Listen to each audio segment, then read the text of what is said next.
Tamil audionovels.com வழங்கும் அமரர் கல்கியின் பொன்னியின் செல்வன் பாகம் 2 அத்தியாயம் 43. நான் குற்றவாளி. வாசிப்பவர் ராஜேஸ்வரி கிருஷ்ணன். சமுத்திரகுமாரி, உனக்கு என்னை நினைவிருக்கிறதா? பொன்னியின் செல்வா, இது என்ன கேள்வி? யாரை பார்த்து நினைவிருக்கிறதா என்று கேட்கிறீர்கள்? ஆயிரம் ஆண்டுகள் கலந்து பழகிய பின்னர் நினைவில் இருக்கிறதா என்று கேட்பது தகுமா? அல்லது தங்களுக்குத்தான் நினைவில்லாமல் போய்விட்டதா? எத்தனை யுகம் என்னுடைய சின்னஞ்சிறு படகில் தாங்கள் ஏறி வந்து இருக்கிறீர்கள்.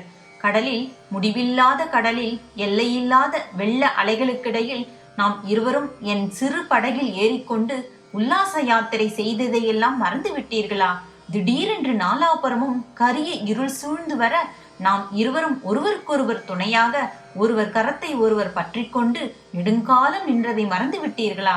பயங்கரமான புயல் காற்று அடித்த போது மலைமலையாக எழுந்த பேரலைகள் நம்முடைய படகை தாக்கி ஒரு கணம் நம்மை வான்மண்டலத்துக்கு உயர்த்தி மறுகணம் பாதாளத்தில் அழுத்தி இப்படியெல்லாம் அல்லோல கல்லோலம் செய்த நாட்களில் நாம் இருவரும் ஒருவருக்கொருவர் ஆதாரமாக நின்று அக்கொடும் புயலை எதிர்த்து வென்றதை மறந்து விட்டீர்களா? ஒரு சமயம் வானவெளியில் நாம் பறந்து பறந்து பறந்து சென்று கொண்டிருந்தோமே, அதை மறந்து விட்டீர்களா? விண்மீன்களை தாங்கள் தாவி பிடித்து என் தலையில் ஆபரணங்களாக சூட்டினீர்களே, அதுவும் மறந்து விட்டதா? பூரண சந்திரனை என் முகத்தருகில் கொண்டு வந்து, இதோ இந்த வெள்ளித்தகட்டில் உன் பொன் முகத்தை பார் என்று சொல்லி காட்டினீர்களே, அதையும் மறந்து விட்டீர்களா? மற்றொரு சமயம் ஆழ்கடலிலே தாங்கள் மூழ்கினீர்கள். நான் உள்ளம் பதைத்து நின்றேன். சற்று நேரத்துக்கெல்லாம் 2 கைகளிலும் முத்துக்களையும் பவழங்களையும் எடுத்துக்கொண்டு வெளிவந்து அவற்றை மாலையாக கோத்து என் கழுத்தில் சூட்டினீர்கள். அதை தாங்கள் மறந்துவிட்டாலும் நான் மறக்க முடியுமா? அரசே, உச்சி வேளைகளில் நீல நிறம் ததும்பிய ஏரிக்கரைகளில் பூங்கொத்துக்களின் பாரம் தாங்காமல் மரக்கிளைகள் வந்து வளைந்து அலங்கார பந்தல் போட்ட இடங்களில் பசும்புல் பாய்களில் நாம் ஒருவர் முகத்தை ஒருவர் பார்த்த வண்ணம் எத்தனையோ நாட்கள் கழித்தோமே, அதையெல்லாம் மறந்துவிட முடியுமா? அந்த நேரங்களில் மரக்கிளைகளில் 100 ஜோடி குயில்கள் உட்கார்ந்து கீதமிசைத்ததையும் 1000 10,000 வண்டுகள் சுற்றி சுற்றி வந்து ரீங்காரம் செய்ததையும் கோடி பட்டுப்பூச்சிகள் பல வர்ணச்சிறகுகளை அடித்துக்கொண்டு ஆனந்த நடனம் ஆடியதையும் நான் என்றென்றும் மறக்க முடியுமா? எத்தனை ஜென்மங்களிலும் மறக்க முடியுமா? என்னை பார்த்து நினைவிருக்கிறதா என்று கேட்டீர்களே, அப்படி கேட்கலாமா? நினைவிருக்கிறது ஐயா, நன்றாக நினைவிருக்கிறது. இவ்வாறெல்லாம் சொல்ல வேண்டும் என்ற அந்த பேதை பெண்ணின் உள்ளம் துள்ளி துடித்தது. ஆனால் அவளுடைய பவள இதழ்களோ நினைவிருக்கிறது என்ற 2 சொற்களை மட்டுமே முணுமுணுத்தன. ஆஹா, சமுத்திரகுமாரி, நீ வாய் திறந்து பேசுகிறாயே. இந்த அதிசயமான இலங்கை தீவிலே உள்ள எத்தனையோ மணிமாட மண்டபங்களின் தூண்களில் அழகிய தேவ கன்னிகைகளின் சிலைகளை அமைத்திருக்கிறார்கள். ஒருவேளை அத்தகைய சிலை வடிவமோ நீ என்று நினைத்தேன். நல்ல வேளையாக நீ வாய் திறந்து பேசுகிறாய். இன்னும் சில வார்த்தைகள் சொல். உன் இனிய குரலை கேட்க எனக்கு எவ்வளவோ ஆசையாயிருக்கிறது. நம் சேனாதிபதியிடம் நீ சில விஷயங்களை சொன்னாயாம். தொண்டைமான் நதியில் 2 பெரிய மரக்கலங்கள் வந்து மறைவான இடத்தில் ஒதுங்கியிருப்பதாயும் அவை நிறைய போர் வீரர்கள் வந்திருப்பதாயும் சொன்னாயாம். அது உண்மைதானே சமுத்திரகுமாரி? அந்த கப்பல்களை உன் கண்களினால் நீயே பார்த்தாயா என்று இளவரசர் கேட்டார். ஆம் ஐயா, என் கண்களினால் பார்த்தேன் என்றாள் பூங்குழலி. ஆஹா, இப்போது கொஞ்சம் உன் குரலை கேட்க முடிகிறது. என் செவிகள் இன்பம் அடைகின்றன. நல்லது. மரக்கலங்களை பார்த்ததும் நீ உன் படகை ஒரு குறுகிய கால்வாயில் விட்டுக்கொண்டு போனாய். கப்பல்கள் போகும் வரையில் காத்திருப்பதற்காக அடர்ந்த காட்டினுள் புகுந்து மறைவான இடத்தில் படுத்துக் கொண்டிருந்தாய். அச்சமயம் கப்பல்களிலிருந்து இறங்கிய வீரர்கள் சிலர் அங்கே வந்தார்கள். நீ படுத்திருந்த இடத்துக்கு பக்கத்தில் அவர்கள் நின்று பேசிக் கொண்டார்கள். அவர்கள் பேச்சை ஒட்டி கேட்க வேண்டும் என்று நீ விரும்பவில்லை. உன் விருப்பம் இல்லாமலேயே அவர்கள் பேச்சு உன் காதில் விழுந்தது. நீ கேட்கும்படி நேர்ந்தது. இவையெல்லாம் நம் சேனாதிபதியிடம் நீ கூறியவைதானே? நடந்ததை நடந்தபடியே கூறினேன். அவர்களுடைய பேச்சை கேட்டதும் அதை பற்றி உடனே சேனாதிபதியிடம் எச்சரிக்கை செய்ய வேண்டும் என்று உனக்கு தோன்றியது. வீரர்கள் அப்பால் போன உடனே நீ புறப்பட்டாய். சேனாதிபதி இருக்கும் இடத்தை தேடிக்கொண்டு விரைந்து வந்தாய். எப்படி வந்தாய் சமுத்திரகுமாரி? பாதி வழி படகில் வந்தேன். பிறகு காட்டு வழியில் நடந்து வந்தேன். எங்கே போகும் உத்தேசத்துடன் கிளம்பினாய் அம்மா? சேனாதிபதி மாந்தோட்ட நகரில் இருப்பார் என்று எண்ணி அங்கே போகும் உத்தேசத்துடன் வந்தேன். வழியில் மகிந்தலையில் இருப்பதாக அறிந்தேன். சேனாதிபதியை பார்த்து சொல்வதற்குள் போதும் போதும் என்று ஆகிவிட்டது. எத்தனை பேர் குறுக்கே நின்று தடுப்பது என்று சொல்லி பூங்குழலி சேனாதிபதி நின்ற பக்கம் நோக்கினாள். அவளுடைய பார்வையில் கோடை காலத்து இடிமுழக்கத்துக்கு முன்னால் தோன்றும் மின்வெட்டு ஜொலித்தது. சேனாதிபதியை பார்ப்பது என்றால் லேசான காரியமா? இதோ நிற்கும் என் சிநேகிதர் உன்னை போலவே சேனாதிபதியை பார்க்க முயன்று அடைந்த கஷ்டத்தை கேட்டால் நீ ஆச்சரியப்பட்டு போவாய். தடைகளை பொருட்படுத்தாமல் நீ பிடிவாதம் பிடித்து சேனாதியை பார்த்து சொன்னதே நல்லதாய் போயிற்று பூங்குழலி. சேனாதிபதியிடம் கூறியதை என்னிடமும் ஒரு தடவை கூறுவாயா? மரத்தின் மறைவிலிருந்து நீ கேட்டாயே, அப்போது அந்த வீரர்கள் எந்த விஷயத்தை பற்றி பேசினார்கள்?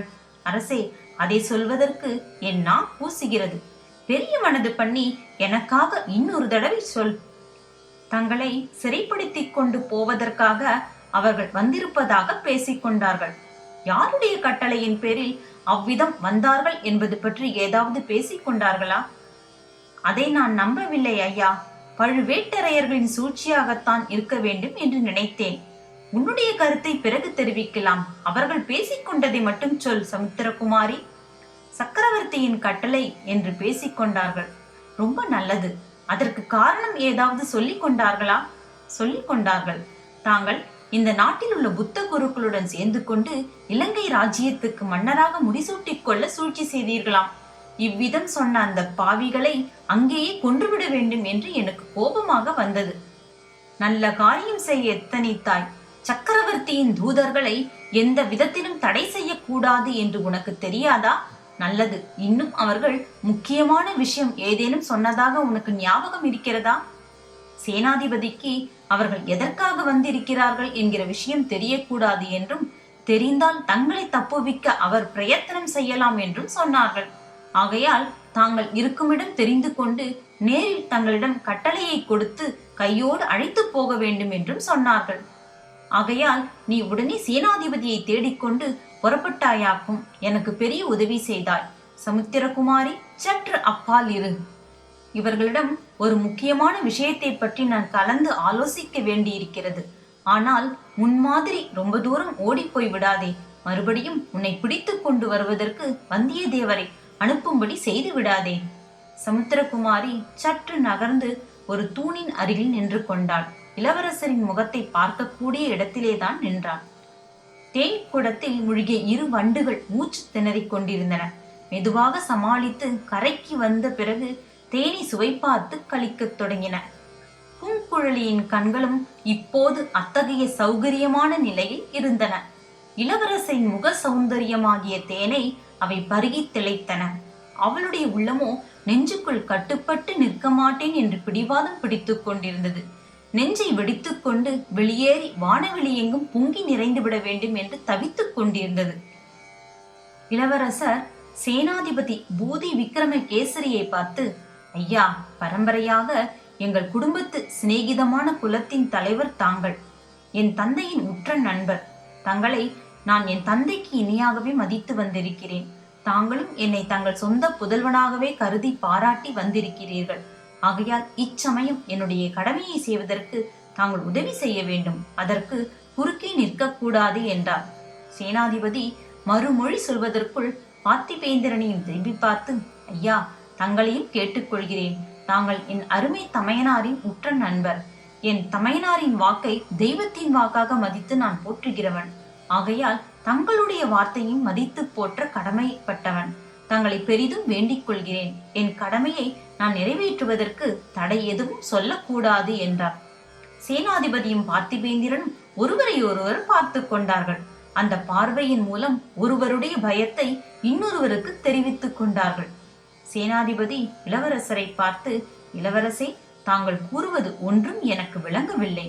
வாழ்நாளெல்லாம் நான் போர்க்களத்திலேயே கழித்தவன். மூடு மந்திரமாக பேசினால் தெரிந்து கொள்ள இயலாதவன். தங்களுடைய கடமையை செய்ய போவதாக சொல்கிறீர்கள். அப்படி என்றால் என்ன?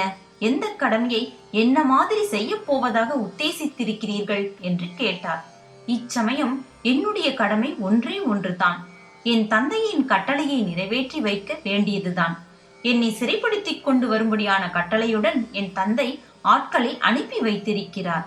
என்னை அவர்கள் தேடி அலையும்படியாக ஏன் வைத்துக் கொள்ள வேண்டும்? நானே அவர்கள் இருக்குமிடம் சென்று என்னை ஒப்புக் கொடுத்து விடுவேன். அதுவே இப்போது நான் செய்ய வேண்டிய கடமை. முடியவே முடியாத காரியம். என் உடம்பில் உயிருள்ள வரையில் அதை நான் அனுமதிக்க மாட்டேன், தடுத்தே தீருவேன் என்றான் பார்த்திபேந்திரன். சேனாதிபதி அவனை பார்த்து, பதற வேண்டாம், பொறுங்கள் என்றார். பின்னர் இளவரசரை நோக்கி கூறினார், ஐயா, தங்களுடைய கடமையை பற்றி சொன்னீர்கள். எனக்கு ஒரு கடமை இருக்கிறது. அருள் புரிந்து அதை கேட்க வேண்டும். கொடும்பாளூர் வேளார் பெருங்குடியில் இன்று உயிரோடு இருக்கும் ஆண்மகன் நான் ஒருவன்தான். மற்றவர்கள் அனைவரும் சோழ சாம்ராஜ்யத்தின் சேவையில் இறந்து போனார்கள். அநேகமாக எல்லோரும் போர்க்களத்தில் மடிந்தார்கள். நானும் ஒரு நாள் அவ்விதம் இறந்து போவேன், யார் கண்டது? ஆகையால் என் வார்த்தையை கொஞ்சம் பொறுமையுடன் கேட்க வேண்டும். அரண்மனை மாடங்களில் அருமையாக வளர்க்கப்பட்டு வந்த தங்களை சென்ற ஆண்டில் தென்திசை படைகளின் மாதண்ட நாயகராக சக்கரவர்த்தி நியமித்தார். அப்போது என்னை தனியாக அழைத்து சொன்னார், இளவரசன் என்னை விட்டு பிரிவது என் உயிரே உடலிலிருந்து பிரிவது போல் இருக்கிறது. ஆயினும் என்னுடைய ஆசைக்காக அவனை நான் அரண்மனைக்குள்ளேயே வைத்து வளர்க்க கூடாது.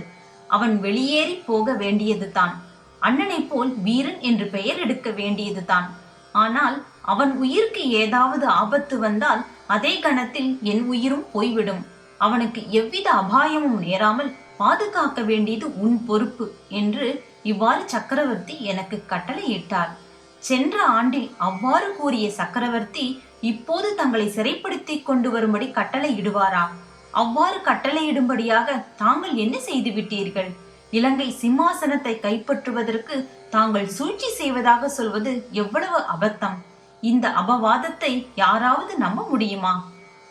கொடும்பாளூர் பெரிய வேளார் கூறி வந்ததை இதுவரை பொறுமையுடன் கேட்டு வந்த இளவரசர் இப்போது குறுக்கிட்டார். வேறு யாராவது நம்ப முடியாதோ என்னமோ, ஆனால் என்னால் நம்ப முடியும் என்றார். என்ன சொல்கிறீர்கள் இளவரசே? இலங்கை சிம்மாசனத்தை கைப்பற்ற நான் சூழ்ச்சி செய்தது உண்மைதான் என்று சொல்கிறேன். வந்தியத்தேவன் இப்போது முன்னால் வந்து, இது என்ன ஐயா, சற்று முன்வரையில் சத்தியம் தர்மம் என்று சொல்லி வந்தீர்கள், இப்போது இப்படி பெரும் பொய் சொல்கிறீர்களே? சேனாதிபதி, இவர் வார்த்தையை நீங்கள் நம்ப வேண்டாம். நேற்றிரவு புத்த குருக்களின் மகாசபையார் இவருக்கு இலங்கை சிம்மாசனத்தையும் கிரீடத்தையும் அளித்தார்கள். இவர் வேண்டாம் என்று மறுதளித்தார். இதற்கு நானும் இதோ நிற்கும் இந்த வைஷ்ணவனும் சாட்சி என்றான். பொன்னியின் செல்வர் புன்னகை புரிந்து, வந்தியத்தேவரே, ஒரு கேள்வி. சூழ்ச்சி செய்கிறவர்கள் சாட்சி வைத்துக்கொண்டு சூழ்ச்சி செய்வார்களா? நீங்கள் இருவரும் பக்கத்தில் இருந்ததினாலேயே நான் இலங்கை சிம்மாசனத்தையும் கிரீடத்தையும் மறுதளித்திருக்கலாம் அல்லவா என்றார். வந்தியத்தேவன் அசந்து போனான். இதற்கு எதிராக அவனால் ஒன்றும் சொல்ல முடியவில்லை. இளவரசர் மேலும் கூறினார், வானர்குல வீரரே, உமக்கு சந்தேகம் இருந்தால் அதோ நிற்கும் வைஷ்ணவரை கேட்கலாம். முதன் மந்திரி அனிருத்த பிரம்மராயர். அவரிடம் என்ன சொல்லி அனுப்பினார் என்று கேட்டு தெரிந்து கொள்ளலாம். புத்த குருமார்கள் தங்களுக்கு இலங்கை சிம்மாசனம் அளிக்க முன் வருவார்கள். சாட்சியம் வைத்துக் கொண்டு அதை மறுதளிக்கவும் என்று சொல்லி அனுப்பினாரா இல்லையா என்று விசாரித்து தெரிந்து கொள்ளலாம். இதை கேட்டு அங்கிருந்த எல்லோருமே திகைத்து போய் நின்றார்கள். இளவரசர் சேனாதிபதியை பார்த்து சொன்னார், ஐயா, இதை கேளுங்கள். இந்த இலங்கையை கவர்ந்து ஆள வேண்டும் என்ற பேராசை என் மனதில் இருந்தது உண்மை. இந்த பேராசையை எனக்கு உண்டு பண்ணியவர் என் தமக்கையார். தம்பி, நீ நாடு ஆள பிறந்தவன். உன் கையில் சங்கு சக்கர ரேகை இருக்கிறது. இங்கே உனக்கு இடம் இல்லை. ஆகையால் இலங்கைக்கு போ, இலங்கை சிம்மாசனத்தை கைப்பற்றிக்கொள் என்று இப்படியெல்லாம் இளைய பிராட்டி அடிக்கடி சொல்லி என் மனதில் ஆசையை வளர்த்து விட்டார். ஆகையால் நான் குற்றவாளிதான். சக்கரவர்த்தி என்னை சிறைப்படுத்திக் கொண்டு வரும்படி கட்டளையிட்டதற்கு காரணம் இருக்கிறது. கொஞ்சம் பொறுங்கள் இளவரசே.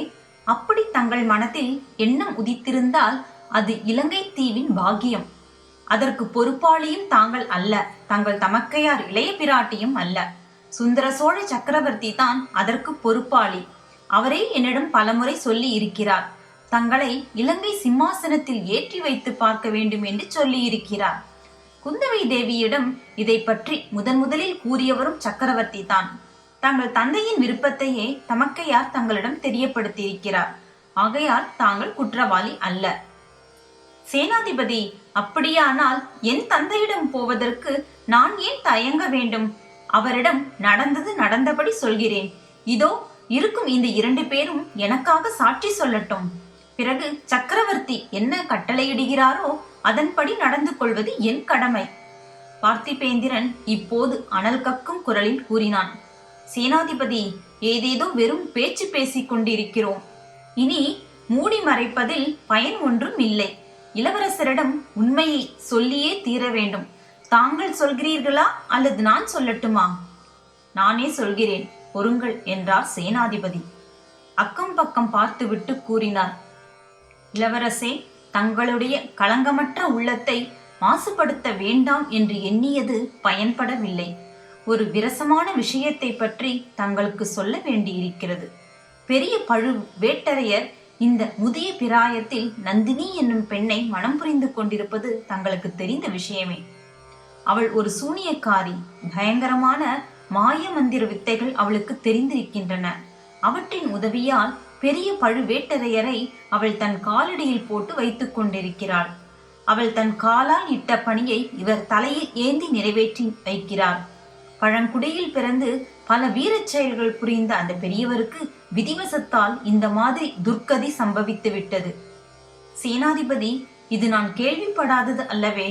சோழ தேசத்தில் நாடு நகரமெல்லாம் பேசிக்கொள்ளும் விஷயம்தானா என்றார் இளவரசர். அந்த மந்திரக்காரி நந்தினியின் சக்தி இதுவரையில் பழுவேட்டரையர்களை மட்டும் ஆட்டி வைத்துக் கொண்டிருந்தது. இளவரசே, மன்னிக்க வேண்டும். இப்போது அவள் சக்கரவர்த்தியின் பேரிலும் தன்னுடைய மந்திரத்தை போட ஆரம்பித்து விட்டாள். அதனால்தான் இத்தகைய கட்டளையை, தங்களை சிறைப்படுத்தி வரும்படியான கட்டளையை சக்கரவர்த்தி பிறப்பித்திருக்கிறார். சேனாதிபதி, எச்சரிக்கை. சக்கரவர்த்தியை பற்றி கௌரவ குறைவாக எதுவும் சொல்ல வேண்டாம். என் தந்தையின் உடம்பில் உயிர் உள்ளவரையில் அவர் இடும் கட்டளை எதுவானாலும், எந்த சந்தர்ப்பத்தில் இடப்பட்டாலும் அதுவே தெய்வத்தின் கட்டளையாகும். அதை நாங்கள் மறுக்கவில்லை இளவரசே. சக்கரவர்த்தியின் சுதந்திரத்துக்கு மட்டுமின்றி அவருடைய உயிருக்கே அபாயம் வந்துவிடுமோ என்றுதான் அஞ்சுகிறோம். நந்தினியை பற்றிய முழு உண்மையை நேற்று வரை நானே அறிந்து கொள்ளவில்லை. நேற்று இரவுதான் பார்த்திபேந்திரன் மூலமாக தெரிந்து கொண்டேன். அந்த பயங்கரமான விஷயத்தை தாங்களும் தெரிந்து கொள்வது அவசியம். 3 வருஷத்துக்கு முன்னால் மதுரைக்கு அருகில் வீரபாண்டியனோடு இறுதி யுத்தம் நடந்தது அல்லவா? அப்போது தங்கள் தமையனார் கரிகாலரும் இதோ உள்ள பார்த்திபேந்திரரும் நானும் கலந்தாலோசித்து ஒவ்வொரு காரியத்தையும் செய்து வந்தோம். பாண்டியனுடைய சைனியங்கள் அடியோடு நிர்மூலமாயின. வீரபாண்டியன் 300 தடவை பாலைவனத்தில் ஓடி ஒளிந்தது போல் இப்போதும் ஓடி தப்பிக்க முயன்றான். அதற்கு இடம் கொடுக்க கூடாதென்று நாங்கள் மூவரும் அவனை எப்படியாவது கைப்பற்ற தீர்மானித்து பெரும் முயற்சி செய்தோம். இந்த தடவை வீரபாண்டியனுடைய தலையை கொண்டு போகாமல் தஞ்சாவூருக்கு திரும்புவதில்லை என்று நாங்கள் மூவரும் சபதம் செய்திருந்தோம். ஆகையால் வேறு யாரையும் நம்புவதில்லை என்று நாங்களே அவனை தொடர்ந்து சென்றோம். கடைசியாக ஒரு கோயிலுக்கு பக்கத்தில் இருந்த குடிசையில் அவன் ஒளிந்திருப்பதை கண்டுபிடித்தோம். குடிசைக்கு வெளியில் எங்களை காவலுக்கு நிறுத்தி வைத்துவிட்டு தங்கள் அண்ணன் கரிகாலர் தான் உள்ளே நுழைந்தார். வீரபாண்டியனை கொன்று அவன் தலையை எடுத்து வந்தார். நாங்களும் எங்கள் காரியம் முடிந்துவிட்டதென்று குதூகலமாக திரும்பிச் சென்றோம். ஆனால் அந்த குடிசைக்குள்ளே ஒரு சிறிய நாடகம் நடந்தது என்பது எங்களுக்கு தெரியாது. வீரபாண்டியனுக்கு அடைக்கலம் கொடுத்திருந்த பெண் ஒருத்தி குறுக்கே நின்று தடுத்து தன் காதலனுக்கு உயிர் பிச்சை கேட்டாள். கரிகாலர் அவளை உதைத்து தள்ளிவிட்டு வீரபாண்டியனுடைய தலையை கொய்து வெளியே எடுத்து வந்தார். இளவரசே, அவ்விதம் சோழகுலத்தின் ஜன்ம சத்ருவான வீரபாண்டியனை காப்பாற்ற முயன்றவள்தான் நந்தினி. அவள்தான் பிற்பாடு 70 வயது கிழவரை மணந்து தஞ்சாவூருக்கு வந்து பழுவூர் இளையராணியாக விளங்குகிறாள். அவள் எதற்காக, என்ன நோக்கத்துடன் வந்திருப்பாள் என்பதை நாம் ஊகிக்கலாம் அல்லவா? வீரபாண்டியனுக்காக பழிக்கு பழி வாங்கத்தான் வந்திருக்கிறாள். சோழ குலத்தை அடியோடு நிர்மூலமாக்கி விடுவதற்காக வந்திருக்கிறாள். அவள் அருகில் சென்றவர் யாரும் அவளுடைய மோக வலையிலிருந்து தப்பி திரும்புவது கடினம். அதோ நிற்கும் வந்தியத்தேவன் அதற்கு சாட்சி சொல்லுவான். சோழகுலத்தை பூண்டோடு அழித்துவிட பயங்கர சபதம் எடுத்திருக்கும் கூட்டத்தை பற்றி அதோ நிற்கும் வைஷ்ணவன் சாட்சி சொல்வான். அவர்களுக்கு அவசியமான பணத்தை எல்லாம் நந்தினிதான் கொடுக்கிறாள். இளவரசே, துரதிருஷ்டவசமாக நம் சக்கரவர்த்தி பெருமானும் அந்த பாதகியின் வலையில் விழுந்து விட்டதாக காண்கிறது. மதுராந்தக தேவனுக்கு பட்டம் கட்டுவது பற்றி சக்கரவர்த்தியை யோசித்து வருவதாக தெரிகிறது. ஆகையால் சக்கரவர்த்தியின் கட்டளை என்று கருதி தாங்கள் தஞ்சைக்கு போவதற்கு இது தருணம் அல்ல. சேனாதிபதி, தாங்கள் கூறிய செய்திகள் எனக்கு மிக்க வியப்பை உண்டு பண்ணி இருக்கின்றன. ஆயினும் அச்செய்திகளில் நான் செய்த முடிவுதான் உறுதிப்படுகிறது. என் தந்தையை அவ்வளவு பயங்கரமான அபாயங்கள் சூழ்ந்திருக்கும் போது நான் இருக்க வேண்டிய இடம் அவர் அருகிலே தான். இலங்கை அரசு எனக்கு என்னத்திற்கு, அல்லது இந்த உயிர்தான் என்னத்திற்கு? இனி யோசனை ஒன்றுமே தேவையில்லை. என்னை தடை செய்வதற்கு யாரும் முயல வேண்டாம் என்று இளவரசர் கம்பீரமாக கூறினார். பிறகு சற்று தூரத்தில் தூணில் சாய்ந்து கொண்டு தம்மை கண்கொட்டாமல் பார்த்து கொண்டிருந்த பூங்குழலியின் மீது அவர் கண்கள் சென்றன. சமுத்திரகுமாரி, சற்று இப்படி அருகில் வா என்றார்.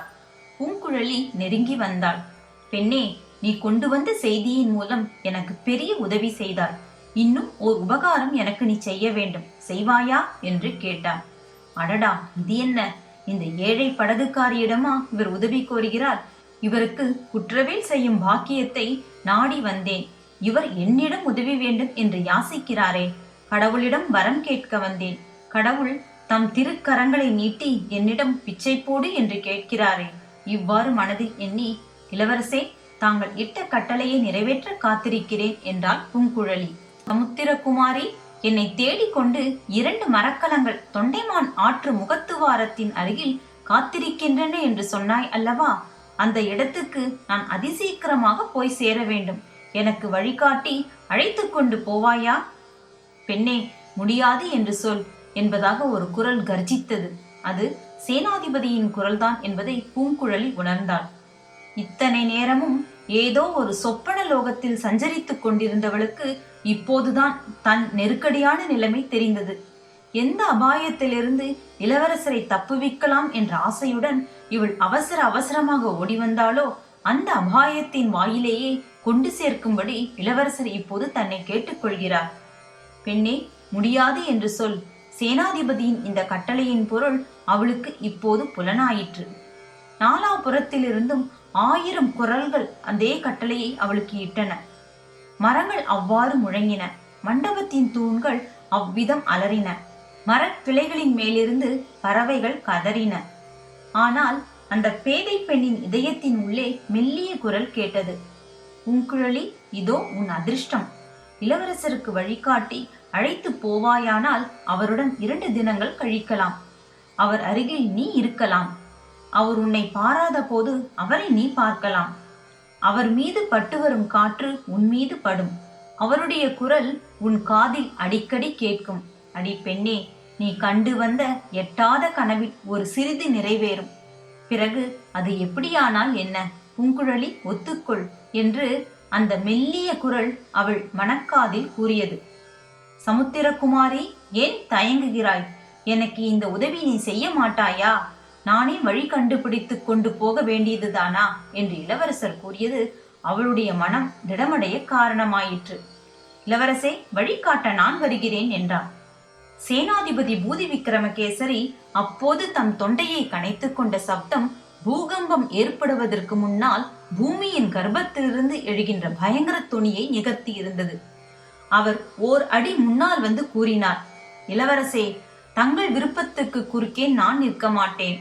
ஆனாலும் என் வேண்டுகோள் ஒன்றுக்கு செவி சாய்க்க வேணும். தங்களை சிறைப்படுத்த வந்திருப்பவர்களிடம் தங்களை ஒப்படைக்கும் வரையில் தங்களை பாதுகாப்பது என் பொறுப்பு. நேற்று இரவு தங்களை கொல்ல நடந்த முயற்சிகளை பற்றி சற்று முன்னால் தங்கள் தோழர்கள் சொன்னார்கள். அந்த கொலைகாரர்கள் இன்னும் பிடிபடவில்லை. அவர்கள் யார் என்றும் தெரியவில்லை. என் மனதில் உள்ளதை சொல்வதற்காக மன்னியுங்கள். இந்த பெண்ணின் பேரிலேயே எனக்கு கொஞ்சம் சந்தேகமும் உண்டு. அந்த கொலைக்காரர்களுக்கு இவளும் ஒருவேளை உடந்தையாய் இருக்கலாம் அல்லவா? மரக்கலங்களில் தங்களை சிறைப்படுத்தி அழைத்து போக வந்திருக்கிறார்கள் என்பதே இவளுடைய கற்பனையாய் இருக்கலாம் அல்லவா? ஏன் இருக்கக்கூடாது? சற்று முன்னால் இவளுடைய கத்தியை தங்கள் தோழர் வந்தியத்தேவர் பிடுங்கி எறிந்த போது அது யார் பேரிலோ விழுந்து ஓலக்குரல் கேட்டதே, அது யாருடைய குரல்? இந்த பெண் தாராளமாக வழிகாட்டிக் கொண்டு வரட்டும், நம்முடைய யானை மேல் ஏறிக்கொண்டு முன்னால் செல்லட்டும். ஆனால் தங்களுடன் நானும் தொண்டைமான் ஆற்றில் உள்ள கப்பல்களை காணும் வரையில் வந்தே தீருவேன். அது என்னுடைய கடமை.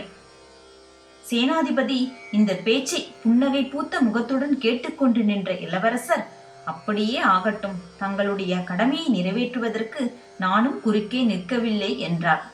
நன்றி நேயர்களே, மீண்டும் அடுத்த அத்தியாயத்தில் சந்திக்கலாம்.